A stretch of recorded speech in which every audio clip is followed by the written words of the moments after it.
If you do not listen to her, your event will be shut down right now.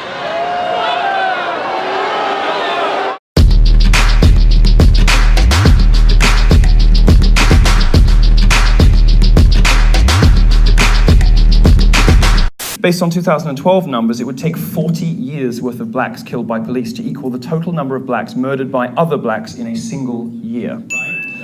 Less than 400 people a year are killed by cops. 61% of them are white men.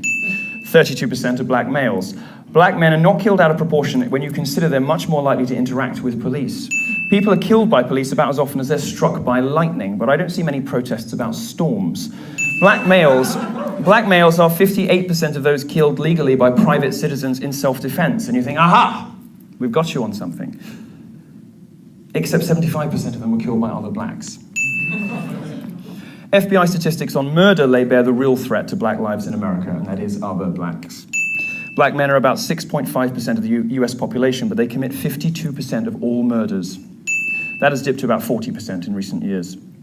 Black men overwhelmingly murder other black people, and white people overwhelmingly murder other white people. So just like abuse and harassment on the internet, this isn't really a racial issue like that isn't really a gendered issue. Thank you, Seattle, for being one of the most progressive cities in the United States of America.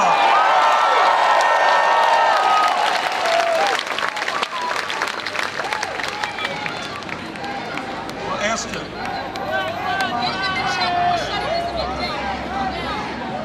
If you do not listen to her, your event will be shut down right now. Okay. All right, so we are trying to be reasonable. We are trying to be reasonable. We are trying to be reasonable. We are trying. We're gonna let you on the mic. We are gonna give you the mic. I will speak when everyone is ready. I'll wait.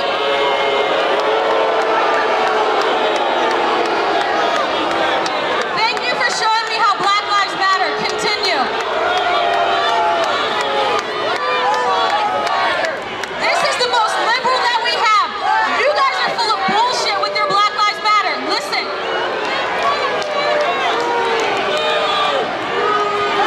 My name. You're never going to hear Bernie speak unless I hear it silent here now. Nobody cares. I mean, honestly, Charles, it's good to see you with the Black Lives Matter movement. My advice to every presidential candidate out there, if they want to speak with you, challenge them. Yes, I do want to talk to you. And when they do get in your presence, ask them, if Black Lives Matter, how come you ain't cleaning up your own community?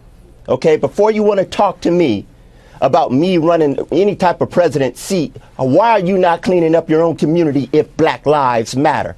Where were you at in Chicago?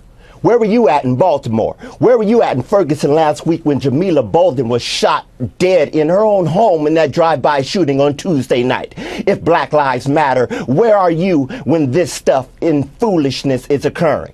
I would be... Every president candidate out there should challenge them. Yes, they should meet with them and ask them, why are you not cleaning up your own community before you ask me to clean up mine? Black Lives Matter only because they want to protest for thugs. You understand what I'm saying? They're nowhere to be found in our own community. I'm still looking for them. You understand what I'm saying? I'm in LA. I'm looking for them. I don't see them. But yet they want to go to police stations and they want to protest to and disrespect other people. Start with us. Talk to me. Start with us. Because I have a whole lot to tell you about what's going on in our own community if Black Lives Matter. You understand me? People are sick of this foolishness. All lives matter, I understand. But yet if you want to recognize black lives, recognize the ones that we are killing in our own communities if you want to talk about this. You understand? No presidential candidate should be afraid of this superficial, shallow movement. They are cookies with no milk, Lamborghini with no 12-cylinder engine, clouds without tempest. They are shallow. You understand? They are a movement going, but when you look inside, it's nothing there. Call them at their bluff. Challenge them. Grill them.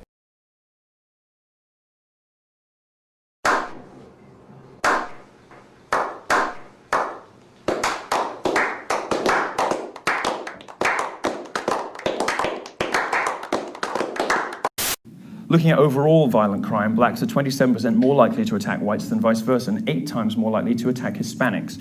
This is the shocking number I hope you take away from my visit. 90% of blacks that die of murder die at the hands of other black people, and that's from the FBI homicide report. 90%. We're not here to talk about why this happens, why 74% of black children are raised without fathers per Health and Human Services, and why the government seems intent on continuing a cycle of destruction within the black community. My message is simple. Black lives don't matter to Black Lives Matter. If they did, they'd be confronting these issues instead of ignoring them completely.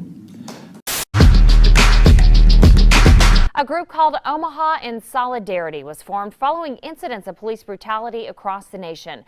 And today, as Brian Mastery shows us, they took their message to West Omaha, staging a silent protest in a very public place. This is not a group shopping trip, but a pre-planned protest, and we're in the middle of it. Not a word spoken. And on signal, about 20 people took part in a die-in at the Oakview Mall. The local activist group Omaha in Solidarity staged the 4.5-minute event to illustrate a point. We are tired of having issues of police brutality and killings and shootings that have been going on over the past couple of years. And really, it's been going on for the longest time. So we're just trying to address that here in Omaha and nationwide. The silent protest at the mall's food court was an attempt to spread the message that had previously been espoused in North Omaha. A lot of people out here don't know what's going on. They don't experience this firsthand, so we're just trying to get the point across. This is what it looks like when you have all these people dying, being beat by the police. That's what the whole die-in part is about.